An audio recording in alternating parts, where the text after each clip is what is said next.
We can only do this given the materials we have to mix. So this is kind of where that garbage in, garbage out saying kind of pops in. Stuck with the bun. Hello, I'm the Bun. Welcome to the channel. This here is Stuck with the Bun. This is a show all about things that you're stuck on, that I'm stuck on, that have been stuck on, and hopefully we will get unstuck. Today is all about stage 3. Stage 3 is mixing. It's a series. The links are down below in the description. Eventually, we really want to get into production, producing with these baritones, using these baritones. We're doing this little series first so that people know where we're coming from. So we're going to take a look at mixing and what's involved with it so that maybe you can get better results for your own stuff.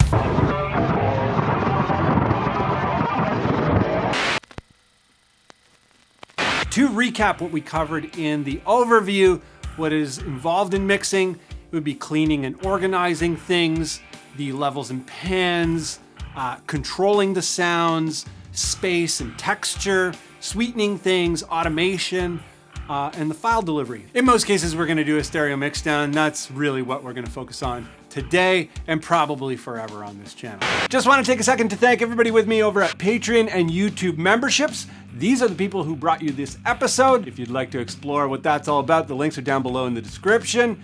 Huge thanks to everyone who has ever helped out, ever. What is mixing?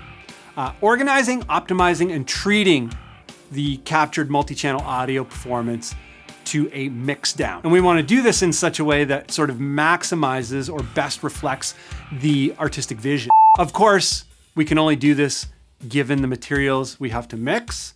So this is kind of where that garbage in, garbage out saying kind of pops in. If it's been recorded poorly or produced poorly or recorded wrong or produced wrong, the mix isn't going to save it. You may end up with something completely different that is desirable. If you're trying to stick to a plan and you're not realizing that plan in the mix, it's because you effed up earlier on. There are maybe like 8 things to really consider when it comes to mixing. And that starts with sort of cleaning and organizing and the mix plan. So cleaning the heads and tails of clips and organizing them on a track list and how that track list reflects the mix that you want to do. Then you would go to the initial balance of levels and pans. So what is the level and pan adjustment for every given item in the mix?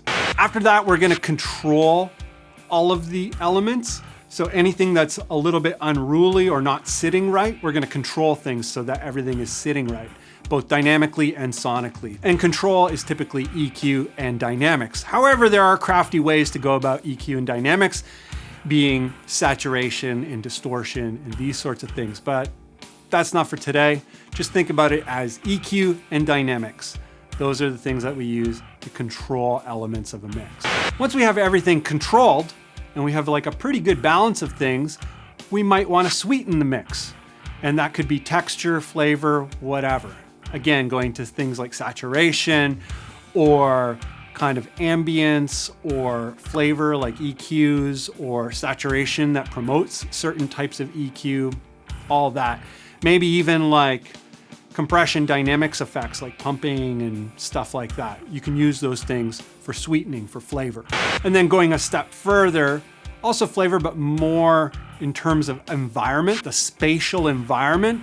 This is where we start doing all of the reverbs and delays and all that kind of stuff. What is that about once we have a mix that is working? The final thing in a mix would be the automation or the mix moves. Are things changing over the duration of the mix in terms of volumes, pans, mutes? Some folks assume that automation is a given. It may not be. Your mix plan may be that it is recorded and organized in such a way that you do not need to automate really, that everything is on its own track and it's all maximized per track. There's a couple ways to go about it.